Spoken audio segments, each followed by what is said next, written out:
Hola, hola, ¿qué tal? Muchas gracias por estarnos escuchando en el podcast de esta semana. Mi nombre es Armida Parada. Y yo, Paloma Murillo. Y juntas formamos SICAF, Psicología Centro de Apoyo Familiar. El día de hoy tenemos invitado. Nos acompaña el psicólogo Francisco Antonio Machado Moreno. Hola, ¿qué tal? ¿Cómo estás, Francisco? Hola, Armida. Hola, Paloma. Mucho gusto. Encantado de estar aquí con ustedes. ¿Y qué tal? Bueno, el día de hoy él nos va a hablar un poco, bueno, o mucho, ¿verdad? Acerca de un tema muy sonado, muy explicado, visto en redes sociales, o un poco, no sé, que se ha hecho, digamos, algo así como muy común entre adolescentes. Lo comento porque yo trabajo en una secundaria y es muy común que los adolescentes sea digamos, un síntoma o una causa por lo cual en muchas ocasiones, pues digamos que nosotros detectamos que hay una situación o un problema con un adolescente, porque ya es algo físico, ¿no? Vamos a hablar acerca de lo que son las autolesiones. Y pues como aquí Francisco es el experto en este tema, nos va a explicar qué son primero que nada las autolesiones, Francisco. Ok, pues muchas gracias. Me presento primero. Yo estudié psicología en la Universidad de Sonora y he tomado la autolesión como el tema, pues, de mi carrera, de mi profesión, mi tema a trabajar. Tuve la experiencia de trabajar con adolescentes, como bien mencionas, también es donde principalmente se ve la problemática y se presenta. Aparte he colaborado en programas de investigación en el CIAD. He capacitado a psicólogos escolares de secundarias públicas, he capacitado a alumnos universitarios, generé el protocolo de atención para casos de autolesión. Me ha tocado asistir a cursos de la Fundación ALIA en la Ciudad de México, que es una fundación especializada en el tema, con la doctora Dora Santos, y en 2 ocasiones he participado en el Congreso Internacional para el Estudio de la Autolesión, y SSS, por sus siglas en inglés, es la sociedad de la cual formo parte y de la cual publico contenido en sus redes sociales, mayormente contenido en español e investigaciones en América Latina, de la cual pues siempre estamos un poquito retrasados en cuanto a la investigación y en base al conocimiento generado sobre muchas áreas, ¿verdad? Y sobre este tema en particular, el cual tiene muy poco tiempo. Realmente la autolesión como problemática en sí se han venido estudiando desde 1998, los 2000 es cuando empezó el estudio, primeros estudios pioneros en Estados Unidos, y no fue hasta el 2013, si no me equivoco, que se incluyó en el DSM-5 y se incluye como problemática que requiere mayor estudio. Entonces todavía se está definiendo la definición, ahora sí que así, y definiendo las mejores maneras de intervenir, las características, las variables particulares, etc. Además hay muchos modelos que se han creado y se siguen creando, pero ha habido mucho avance, ¿verdad? Ha habido mucha producción en investigación. Me ha tocado, pues, todos esos textos en inglés me ha tocado revisarlos y he estado constantemente, pues, buscando conocer del tema. Por eso para mí es un gusto poder estar acá con ustedes y hablar del tema. La autolesión, como mencionas, pues muchas veces es conocida como cutting, y así es como se le llama muchas veces en los periódicos que la refieren, que la Subsecretaría de Defensa del Menor o alguna otra dependencia gubernamental reporta ciertos casos, ¿verdad? Que en secundarias tales o en ciertas comunidades es común llamarle así cutting. Siempre es común, me da mucha risa eso, que siempre se acompaña el nombre como con esta seña, ¿no? Con ese ademán de que se corta a alguien, ¿no? Y se hace como la seña en el brazo. Es muy común, así es como si fuera mímica junto con el nombre, ¿no? Entonces, y ahí empezaría la primera crítica a esto. Por ejemplo, en Estados Unidos, en Inglaterra, en Australia, no se le llama cutting. O sea, no es un término que venga de un país que se habla en inglés. El que en esos países se les llama self-injury, autolesión. Entonces no es como que nos trajimos el tema de otro lado y por eso le empezamos a decir así, no es cierto. ¿Y qué más? No, la autolesión no es nada más cortarse. En muchas investigaciones se utilizan 10, 15 conductas posibles, muy básicamente quemarse, golpearse, puede ser abrirse heridas, puede haber con ácido, frotarse la piel, etc. Hay muchas maneras que se pueden utilizar. Hay ciertas regiones donde hay cierta conducta de autolesión particular de esa región por cuestiones culturales, ¿verdad? Como por ejemplo en Ecuador se empezaron a lesionar con cohetes, ¿cómo se les llama? Como con luces de bengala y ese tipo de cosas, pues, pero... La pólvora. Ajá, tiene un nombre como todo eso, pues, ¿no? Fuegos artificiales, como con fuegos artificiales. Entonces hay a veces hasta particularidades de ese tipo en base a regiones o a poblaciones, ¿verdad? Etcétera. Entonces cutting es más bien un nombre inventado por... como más amarillista, ¿no? Como para darle un nombre así, resaltarlo y mencionar esta situación dura y grave que pasan y que conlleva cortes, que conlleva sangre, que puede ser visualmente pues muy impactante. Pero no es un nombre pues que venga realmente a una definición psicológica, primero que nada, y es un nombre que por lo tanto entonces refiere como minimiza la problemática porque solo hace referencia a cortarse, y aparte pues genera ese tipo como de amarillismo, de sensacionalismo, ¿no? Entonces no viene ni por un lado ni por el otro. Entonces el término es autolesión, entonces, que es el daño que uno se puede realizar a sí mismo. Está fuera de un contexto social, y eso es para diferenciarlo, por ejemplo, de tatuajes o de piercings, sí, de aretes que uno se puede poner en la piel, porque esos tienen estas variables de estética o de belleza o de significancia, ¿verdad? Por alguna frase, algún logo, alguna imagen.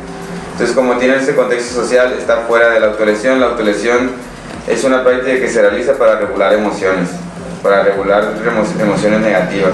Es reforzador negativo, lo que quiere decir que escapo de esa emoción, ¿verdad? Huyo de ese recuerdo o de esa emoción, de esa vergüenza, de esa tristeza, de ese miedo, de ese recuerdo doloroso.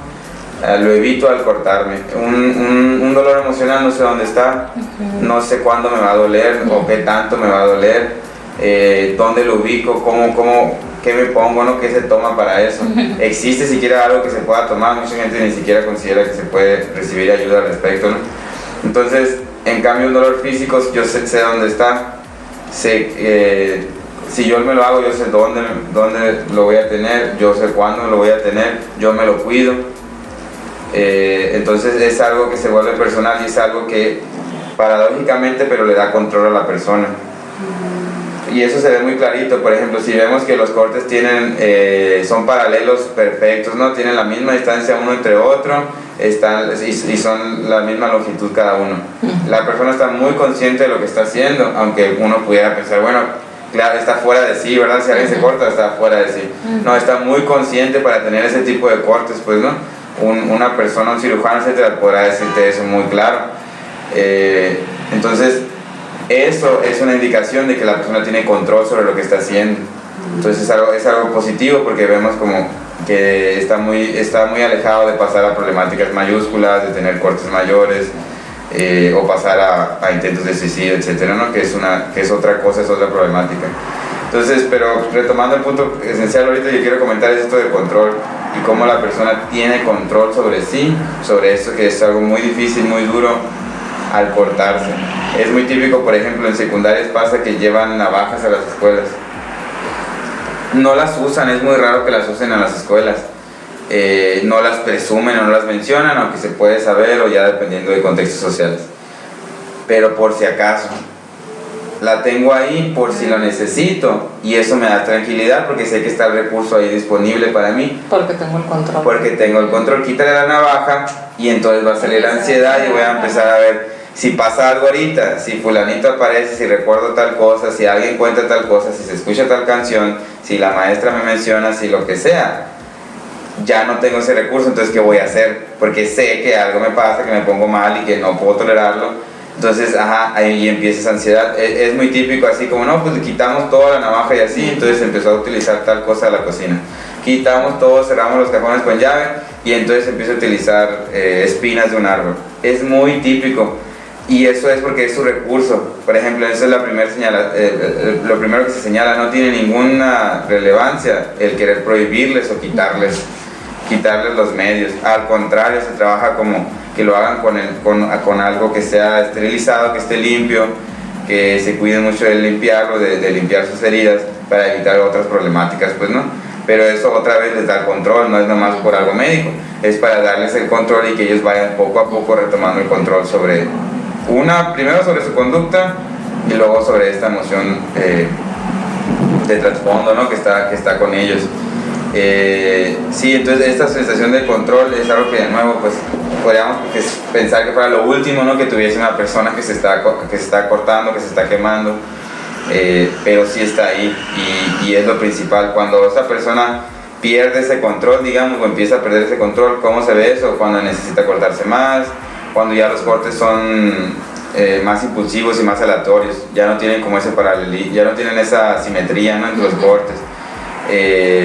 Y otras circunstancias, entonces es cuando podemos considerar que puede pasar a una problemática, o que puede escalar el daño o pasar a otro tipo de problemáticas como intentos de suicidio, etcétera, ¿no?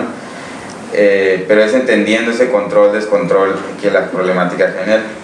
Ok, y Francisco, ahorita que estás hablando de todo esto, según pues lo que tú has investigado, ¿entre qué rango de edades es más común que se presente? Digo, la idea aquí es que se conoce más, al menos yo digo, se habla más sobre adolescentes, ¿no? Pero hay algún rango de edad donde tal vez no sea tan alto como en los adolescentes, no sé si ese sea el primer lugar, ¿no? Pero más o menos en qué rango de edad se presenta. Sí, sí se presenta en su mayoría, como mencionas, a partir de la adolescencia. Sí se tienen estudios como de 13, 14 años, pero ahí igual hay datos muy importantes. Por ejemplo, hay muchos jóvenes en universidades, muchas investigaciones son en universidades y hay una población alta.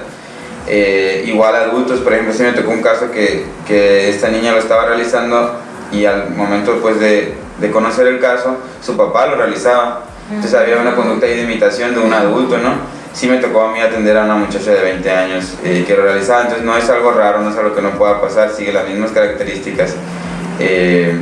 Y por otro lado, hay muchos chicos que inician con la conducta a partir de los 10 años, o sea, desde la primaria, no en la secundaria. En la primaria, quinto año, ya puede haber algún chico que presenta la conducta, hay muchas investigaciones, es muy poca la población, pero existen casos. Y pasa mucho también porque cuando uno se entera es muy probable que la persona tenga 3 meses realizándolo. O sea, es muy raro que te enteres a la semana, a las 2 semanas, seas quien seas. Así, y sea tu mejor amigo, sea tu hijo y tengan una relación muy cercana, no es algo que se platica, no es algo que se comparta. Es algo de difícil, bueno, sin duda es algo difícil de compartir, pero es algo que se vive como muy interno, ¿no? Cuando no son esos casos, usualmente es porque fue más por imitación, fue como presión social, fue algo de una vez y sí no volvió a pasar.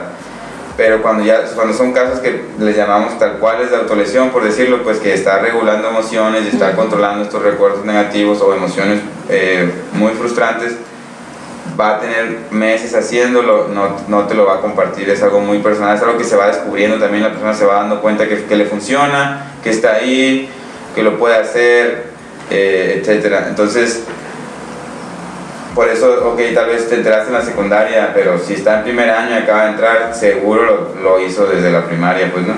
Entonces, también nunca cerrar el ojo a que podrían darse casos en primaria, en quinto y sexto año. Y, por ejemplo, ahorita me llama mucho la atención, porque como comento, ¿no? Yo trabajo en una secundaria y el otro día, hablando de esta parte, o sea, descubrimos a una niña que se estaba autolesionando, pero yo creo que ahorita está en segundo de secundaria, pero lo hacía antes, ¿no? Pero nunca, su mamá dijo que nunca se había dado cuenta, cuando la mandamos citar a la mamá y comentó eso, pues, ¿no? Entonces ya cuando, digamos, le ve la falda, las piernas, o sea, empiezan desde lugares muy así escondidos, ¿no? De que no se vean, que no sean tan visibles, pero aquí hubo un ojo que digo yo, hubo un problema, ella decía que también tenía problemas alimenticios, puede ser causa también, o sea, que se asocian trastornos o problemas o no sé. Sí, es una pregunta muy buena y eso está muy, a mí esa parte en particular me interesa muchísimo ya personalmente, porque sí se habla mucho como esa de una autolesión indirecta, que son conductas que te generan daño, pero el daño es tan mínimo que es realmente irrelevante a menos que se practiquen durante mucho tiempo. Entonces, conductas alimenticias, por ejemplo, de bulimia, anorexia, es algo que en una ocasión realmente el daño es minúsculo, ¿verdad? Es así, casi que ni existe, pero como si es algo que se continúa en el tiempo, ahí es donde se genera un daño y mayúsculo, ¿verdad? Puede ser muy grave. También tipo de adicciones. Si tenemos como consumo de sustancias de una ocasión, es minúsculo el daño que se realiza, ¿verdad? Orgánicamente, médicamente es muy mínimo, pero si es algo que se continúa en el tiempo, dependiendo de la droga, pues algo que sí te va a generar un daño mayúsculo. Entonces, etcétera. También hay otros términos, por ejemplo, hay autores que consideran asunción de riesgos, que son personas que, por ejemplo, que caminan en azoteas o manejan a velocidades muy altas, pues que asumen riesgos innecesarios que los ponen en peligro, y aunque muy probablemente no pase nada, sí puede pasar algo y ellos se están poniendo en una situación de ese tipo, ¿no? Pero regresando a problemas alimenticios y de adicciones, sí es algo muy común. A mí me tocó más con situaciones de adicciones, pero sí, si no eran los adolescentes, personas muy cercanas. Y es algo que se menciona, pues, ¿por qué? Porque está esta como visión, uno ve que esta persona cercana se está lastimando, ¿verdad? Es evidente que se está lastimando. Ninguna persona con adicciones te va a decir que no conlleva cierto daño, etcétera. Entonces, pero si también es como, bueno, entonces los trastornos alimenticios son parte de la autolesión o no, o ya son de definiciones teóricas, ok, etcétera, ¿no? Pero sí es algo, sí hay una relación, no solo teórica, sino ya estadística, pues, ¿no? De casos que se autolesionan y que también tienen problemas alimenticios. En lo teórico está esa parte de la autolesión indirecta. Un punto muy importante es que es muy raro, es rarísimo, casi que no pasa que tenga una conducta de autolesión. Eso también es muy raro, siempre existe esta comorbilidad, porque a veces, ok, a cierta emoción me corto, pero a cierta otra me golpeo. O si estoy en una situación en la que no tengo el recurso, no estoy en mi cuarto o está toda mi familia en la casa y esa vez no se fueron y nunca me quedé solo, entonces ¿qué hago? Entonces, como busco otro recurso, ¿no? Es muy raro que sea una sola conducta, y eso no solo en conductas que conlleven daño al tejido, sino también en conductas de bulimia, de anorexia, de adicciones o algún otro tipo de daño que me pueda realizar, ¿no? Por ejemplo, en hombres es muy común, pues, que puede considerarse hasta masculino enojarse y golpear algo, ¿no? Entonces, pero si es algo constante, es algo que se realiza siempre para manejar el enojo, por decirlo, entonces claro que entra como conducta de autolesión, aunque se puede decir como, sí, mi hermano lo hace, mis papás lo hacen y mis amigos lo hacen, etcétera. Entonces sí hay una relación, ahí todavía se está investigando, se están definiendo esas cosas como si se abre la definición de autolesión como para incluir a todo esto, si solo se genera como esta relación directa, teórica, perdón, pero en cuanto a los casos siempre hay más de una conducta de autolesión, pues no es una conducta como mecánica, instrumental, pues es una conducta que regula emociones, entonces no lo voy a hacer nomás de una manera, ¿no? Voy a tener diferentes maneras para regular. O sea que muchas veces vienen acompañadas de otras cosas. Por ejemplo, esta situación que yo menciono ahorita, sí tiene un problema familiar fuerte, ¿no?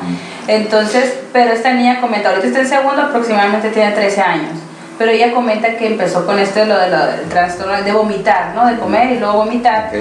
A los 10 años, pues, ¿no? Estaba en quinto de primaria aproximadamente, o sea, ya tiene, digamos, un recorrido, un historial, ¿no? Y ahorita, digamos que, como comentabas ahorita, esto ya es minúsculo, o sea, algo más visible, pues el vomitar, como que siento que este tipo de trastornos es como muy en secreto, muy mío, pues, ¿no? Y ya estas lesiones, como comentabas de inicio, ya son visibles, ya me las pueden ver y a lo mejor es ayuda que está pidiendo esta persona, de veme, mira, me estoy lesionando, ¿no? Claro. Sí, es algo que, como mencionas, puede como transmutar, pues, ¿no? O sea, tal vez no se cortaba tal cual, pero tenía otro tipo de conductas, pues, o luego que ya hay adolescentes que dejan de cortarse, pero empiezan a tener adicciones, ¿no? Alcohol, tabaco en primera instancia, etcétera. Entonces, porque la problemática no es el cortarse, pues no es como la acción mecánica, ¿no? Le podré quitar eso, pero si existe, si la manera de afrontar las situaciones difíciles es mediante conductas dañinas, se va a transmutar a otra. Sí, lo visible, ese es el mensaje, es algo que se platica mucho, es que es mucho una llamada de alerta, una llamada a buscar ayuda, ¿no? Por ejemplo, cortes que se realicen en las muñecas, pues muchas veces pueden ser muy alarmantes, ¿no? O hay muchos padres de familia que pueden tomarlo pues se quiere suicidar, ¿verdad? O con intento de suicidio, etc. Pero otra vez es más que nada el mensaje de ayuda, que es mucho más potente si se ven muñecas cortar. Visualmente es algo que te despierta en otras áreas del cuerpo, ¿no? Pero sí hay mucho de esta parte depende mucho de la persona, y hay muchos que lo platican y lo dicen, pero no quieren ayuda y no quieren que nadie siempre hay esa resistencia en la adolescencia, ¿verdad? Y con cualquier problemática, igual con los adultos, pero sí habla de una búsqueda de ayuda, de una búsqueda de no sé qué hacer con eso, no sé, y muchas veces simplemente la asunción de que algo me duele, ¿no? Que alguien más sepa que algo me duele. Sabemos que la validación en muchos casos es como parte fundamental del trabajo psicológico, pues, ¿no? El validar el dolor, el sufrimiento, la situación difícil de una persona, ¿verdad? Y lo que mencionas ahorita en esto de lo que se vive muy íntimo, sí, como ya mencionaba esta parte de que es algo que te sueles enterar meses después. Por otro lado, y se puede ver, por ejemplo, esto en los chats, por ejemplo, de bulimia o anorexia, igual con los de autolesión, porque pues ya está mucho en redes sociales, o cuando se da en grupo, cómo se vuelve como un grupo muy particular, con mucha cohesión. Nadie sabe lo que sentimos más que nosotros, como nadie nos entiende más que nosotros. ¿Cómo vas a saber tú lo que es? Entonces se vuelve algo de que ahí ya tengo sentido de pertenencia, ya no estoy aislado, ya formo parte de algo, nadie más sabe, somos nosotros, ya formo parte de nosotros, ¿verdad? Cuando es algo que pues fuera de ese contexto no lo tengo. Sí, hay una anécdota muy padre que cuenta un autor en esta secundaria en Estados Unidos, preparatoria me parece, un grupo de niñas del mismo grado, del mismo salón, se empezaron a lesionar, ¿verdad? Tras la trabajadora social, pues sin tener conocimiento, pues menciona, pues trabajo con ellas en grupo, más rápido, más eficiente, pues obviamente para cualquiera que ha trabajado en la escuela es mucho la carga de trabajo, entonces trabajo así. Después de 2 o 3 semanas, en los pasillos, otra niña de otro grado, de otro grupo, le pregunta que si qué tantos cortes tenía que tener para entrar a ese grupo. Ella quería entrar a ese grupo, ella estaba preguntando la solicitud, cuál era la solicitud de entrada, porque ella quería formar parte del grupo, porque es algo que es muy reforzante, más a esas edades, más en esos contextos, es algo que resulta muy grande para quien sea, pero más para una situación vulnerable. Entonces, por ejemplo, una indicación muy clara es siempre trabajarlo de manera individual, porque en grupos se va a generar ese tipo de situaciones. Qué fuerte, ¿verdad? Sí, entonces es algo que ok, tal vez ahí, y sí se puede presentar, ¿verdad? Podemos estar, bueno, tal vez entonces algunos lo están haciendo por eso y no porque estén regulando emociones personales, y probablemente sea un factor grande, pero en todas las investigaciones siempre estos factores sociales externos a la persona son los menos casos, pues. Siempre sí hay casos, sí puede ser así, y por lo tanto también la intervención es más sencilla, por decirlo de alguna manera, y ok. Pero hay muchos otros casos, y la mayoría de los que por supuesto nos tienen aquí, para los que queremos conocer más, es para los que no, ¿verdad? Que están regulando emociones personales internas con esas conductas. Y Francisco, ¿qué tan común o qué tan frecuente es que en la consulta a las personas que acuden a iniciar su proceso terapéutico lo digan de primera instancia, tardan mucho en decirlo? ¿Cuál sería como que a grandes rasgos el manejo adecuado de trabajar con personas que se están autolesionando? Sí, y me tocó también pasar por eso, pues nos toca a todos. ¿Cómo vamos a saber, o si no sabemos, si tenemos mucho tiempo, no? Por supuesto, no se puede registrar a la persona, ¿verdad? No, etcétera. Entonces, creo que ahí el trabajo terapéutico, me tocó toparme con ese problema, y creo que es una muy buena solución, entendiendo que la autolesión es una manera de regular emociones negativas, y que es una manera pues disfuncional, negativa, que te lastima. Entonces se entiende que la persona no tiene maneras positivas, no es nomás por esta situación difícil que vivió, y no es nomás esta conducta dañina, ¿verdad? Va a tener otras. Si es así, entonces algo que a mí en lo personal me ha funcionado mucho es tocar el tema de cómo reacciono ante una situación negativa. ¿Qué hago? Lloro, me peleo, grito, me aíslo, me pongo a escribir, no quiero hacer nada, me pongo a hacer como muchas actividades, etcétera, ¿no? Y ahí, por ejemplo, no tienes que hablar de qué pasó, no te tienen que contar qué siente, es nada más cómo reacciona ante eso. No todos pasamos por algo malo, no me vas a decir que no. Ok, entonces, ¿cómo reaccionas ante eso? Y en la gran mayoría de los casos, y como palanca, empieza a salir eso, porque ¿cuál es su manera? Esa es su manera. Entonces, hablar de solo cómo reaccionas, solo cómo lo enfrentas, porque eso es lo que nos atañe. No se trata de decir que no te va a pasar nada negativo, etcétera, todos lo sabemos. Entonces, la manera en que lo tienes, y por ejemplo en investigaciones se trabaja mucho ese tema, es estilos de afrontamiento. Entonces suelen tener estilos evitativos, de aislamiento o de descarga emocionales, ¿verdad? De enojos, de evitar la situación, etc. Entonces, esa es una manera, por ejemplo, de intervenir, trabajando con ellos estilos de afrontamiento, de aproximación, es de hablar del tema, de buscar una solución, de buscar maneras de encontrar una relajación, etcétera, con actividades, etcétera. Otra vez, no estamos tratando el tema de fondo, pero les estamos dando recursos para poder afrontarlo de manera positiva, de manera de aproximarse a la situación. Entonces, como tocar ese tema de las maneras que tenemos para enfrentarnos ante todos, porque todos aquí tengo mucho trabajo, no voy a quedar viendo otra serie, ¿verdad? Porque qué flojera. Entonces, tengo problemas en mi casa, voy a quedarme trabajando de más ahora para llegar tarde y ya no tener que hablar de eso, ¿verdad? Entonces lo evitamos, todos tenemos esa evitación ante todas las situaciones, todos tenemos ese tipo de ese repertorio de conducta, ¿no? Entonces, entre más y menos situaciones con diferentes, hay diferentes situaciones que nos provocan más, entonces se trata de eso. También es algo que en ese sentido siento que todos nos podemos identificar, es una problemática muy universal. Me ha tocado darme cuenta de eso pues a lo largo de los años que vengo trabajando, que siempre que me toca hablarlo pues en alguna reunión social, siempre hay como ese silencio y ese respeto, y aunque por haber algún comentario ahí que revele ignorancia, sí hay ese respeto y esa atención, sin que pase como tampoco a abrumarse, ¿verdad? Es algo como que todos nos podemos relacionar porque es así, todos evitamos de alguna situación difícil de alguna u otra manera. Entonces sí, como tocar esas maneras de afrontamiento es una primera manera de ver. Si te dice que lo platica siempre, que tiene tales actividades, que ahí se relaja, etcétera, entonces es mucho más improbable que presente conductas como autolesión que evitativas, pues, ¿no? Donde evita esa situación. Y tengo una duda, y por ejemplo, hay más síntomas, o sea, yo sé que uno de los síntomas es de que vea, ¿no? Pero podemos, no sé cómo decirlo, si detectar, a lo mejor, pues lo veo más serio, aislado, o cómo podrá ver a lo mejor el papá, o tú como amigo de alguien, o familiar, ¿cómo te puedes dar cuenta que está pasando algo, o sea, referente a esto, ¿no? De las autolesiones? ¿Se puede dar, hay una evidencia? ¿No?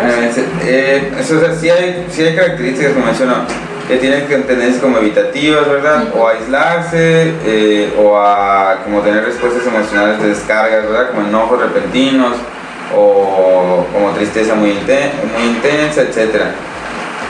Pero como todo, pues no hay así un indicador, ¿verdad? No hay como que te pinte la piel de cierto color y entonces ya sabes que no hay un test en la sangre que diga, fulanito tiene tal.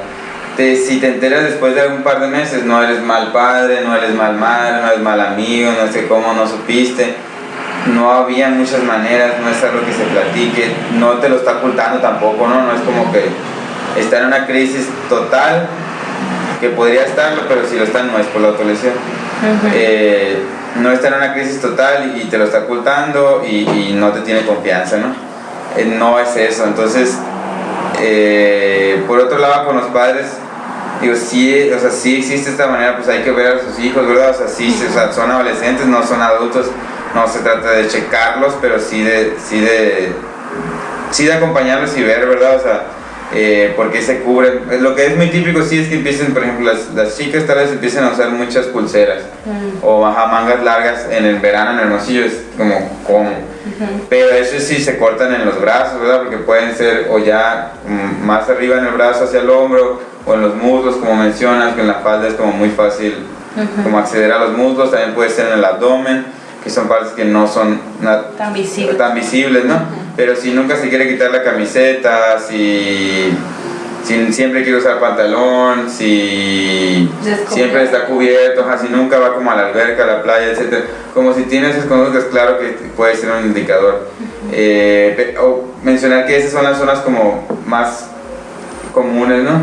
brazos, los muslos y el abdomen. Cuando es alguna otra parte, también suele ser indicador de algo más, de una problemática como más grave, ¿verdad? Que está pasando por una situación más difícil. Pero mientras sea ahí, digamos, es un caso como cuadrado, ¿no? De autolesión, no es natural, que está regulando emociones. Pero sí, siempre pues es estar atento y poder atenderlo una vez que pase, pues. Por otro lado, también es como desmitificar cualquier miedo, es eso lo que está pasando. Pues no, cuando conocemos, también ya tiene 3 meses, no va a tener un intento de suicidio la siguiente semana.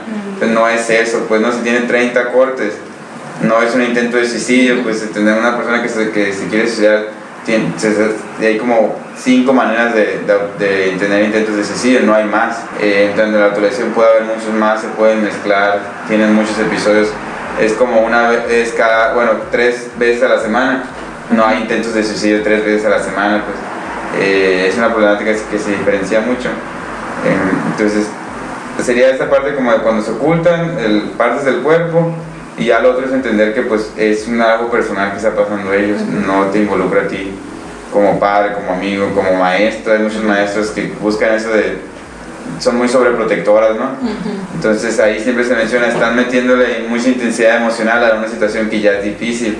Si les digo como, no lo vuelvas a hacer, prométemelo, bla, bla, bla, bla. Luego cuando lo hagan, porque claro que lo van a hacer, porque es el único recurso que tienen, entonces se sienten muy mal por lo que se sienten, y ahora le fallé al maestro, que qué alto que me quería. Otra carga. Entonces es otra carga que le estoy poniendo cuando no tiene nada que ver con que si tú le caes bien o no le caes bien, o si tiene buena relación o no, o si puede cumplir o no sus promesas, pues porque tal cual, y me gusta mucho eso, es un repertorio de apertura de conductas y no tiene otras, pues son las únicas que ha visto, que ha aprendido, que le han funcionado, y como cualquiera quiere estar bien, ir con sus amigos, salir al cine, ir a la escuela, y es las maneras que tiene para hacer eso, pues son personas que están buscando estar bien en su situación.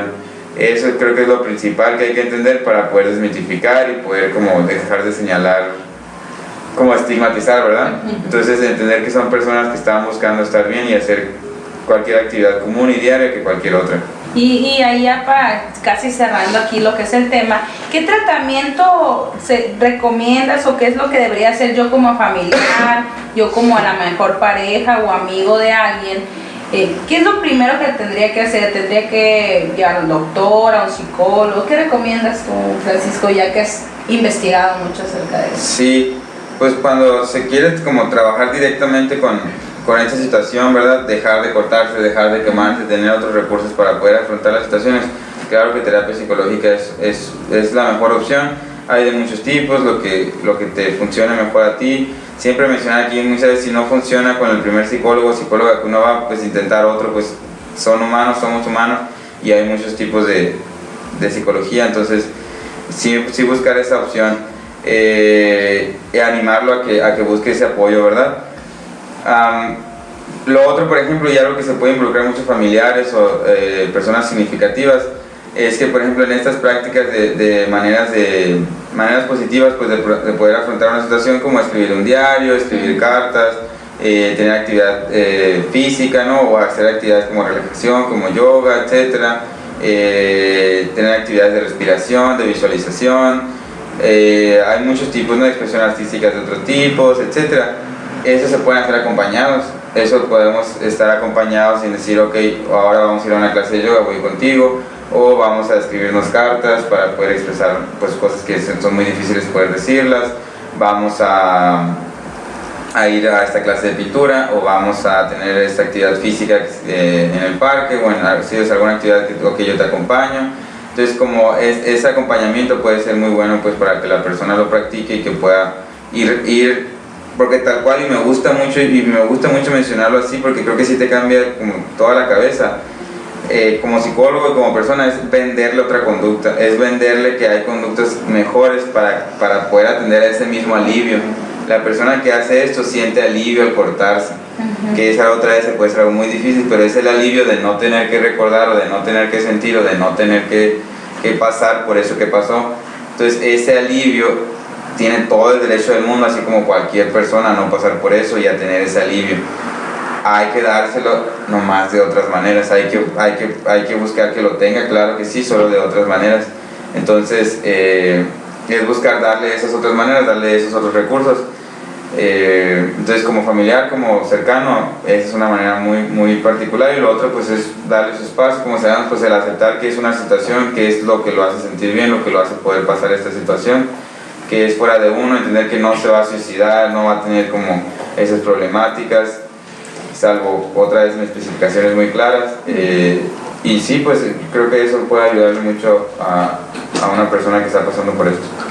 Está muy interesante pues este tema, ¿no? Yo creo que a pesar de que, como decían en un inicio, lo escuchamos allá afuera, como dicen, pero el informarnos, ¿no? El informarnos de qué podemos hacer como familiares, qué podemos hacer las personas que estamos autolesionándonos, tenemos que ver que hay maneras de afrontar muchas situaciones, ¿no? Y que hay muchos especialistas que trabajan con ese tipo de casos, y muchas veces es difícil, y más difícil cuando pues, no conocemos en sí, ¿no? De qué se trata esto. Y la idea, pues como saben, ¿no? de estas transmisiones, de estos podcasts, es el irnos a informarnos un poco más, porque estas cosas sí suceden, pues sí pasan, no pasan en la televisión, pasan en la vida real, pues sí los vemos, y muchas veces, como decías ahorita, Francisco, lo vemos en la consulta, a veces nos enteramos mucho tiempo después, pero la idea más que nada aquí es eso, pues de irnos conociendo, hacernos más conscientes de nuestras emociones. Entonces te agradecemos, ¿no? Que hayas asistido aquí con nosotros, a que nos comentaras un poco sobre esto, y que para las personas que nos estén escuchando sepan, ¿no? Y le encuentren como que una mayor claridad a eso que tal vez ya están pasando ahorita en su casa, ¿no? Y no lo están entendiendo, y que de alguna manera pues es un trabajo individual, ¿no? Que yo entiendo muchas veces que aquí acuden familiares y que se desesperan y se frustran de que querer hacer muchas cosas, ¿no? Por la persona que está acudiendo a terapia, pero es más que nada como yo creo que el trabajo que también nosotros hacemos de darle ese acompañamiento y ese espacio a la persona, ¿no? De conocerse, ¿no? De conocer sus emociones y poder afrontar la vida, ¿no? De una manera más sana. Exactamente, pues muchas gracias, Francisco, por ser parte de este podcast, y sobre todo porque no lo mencionamos, ¿no? Pero estamos en la semana, ¿no? De la concientización. Tú dilo, tú eres más sabio en esto. Sí, el 1 de marzo es el día que se ha empezado a utilizar como el día de la concientización de la autolesión. Es un día internacional, en muchos países hay actividades pues, de psicólogos que trabajan en el tema, o instituciones. Y es para, como se menciona, pues hacer saber del tema, saber tipos de ayuda que se puede acercar o no para tener esa ayuda. Entonces yo por eso también agradecerles de nuevo por esta invitación, para poder dar pues mi granito de arena, ¿no? Dar nuestro granito de arena para la problemática, para la situación, que se sepa que se puede hablar, que hay mucha información a la que se puede recurrir, que hay mucha investigación y mucho trabajo para poder afrontarlo mejor, y que existe la ayuda, ¿verdad? Que existe esa situación para cualquier persona. Entonces sí, 1 de marzo es el Día Internacional de la Concientización de la Autolesión, y pues encantado de poder dar entrada, de estar en este podcast. Ok, pues gracias, Francisco. Y ¿a dónde te pueden localizar? A lo mejor si quieren saber más acerca de este tema, o te quieren entrevistar en otra parte, o recibir consulta por tu parte. Sí, muchas gracias. Ahí, como mencionaba, este es el tema que desde que estaba a los finales de años de la universidad me he concentrado, y me ha llevado todo mi trabajo como psicólogo. Mi teléfono es 6623-1599-73, lo repito, 6623-1599-73. Mi correo es dcfrancisco88@gmail.com. Ahí me pueden mandar mensajes, me pueden hacer llamadas, encantado de trabajar en el tema, ya sea como mencionas, pues para dar más información, ser una persona pues que como activista en el tema, o por supuesto para consulta y trabajar con alguna persona que lo necesite, encantado. Ok, pues muchas gracias, y muchas gracias a todos los que nos escucharon durante este podcast, y sobre todo pues que nos escuchen en las diferentes plataformas por las que aparecemos. Así es, recuerden que pueden encontrarnos en YouTube, en iVoox y en Spotify. También se pueden comunicar en nuestras páginas de las redes sociales. Psicóloga SICAF, Nos pueden encontrar en Facebook, en Instagram y en Twitter también.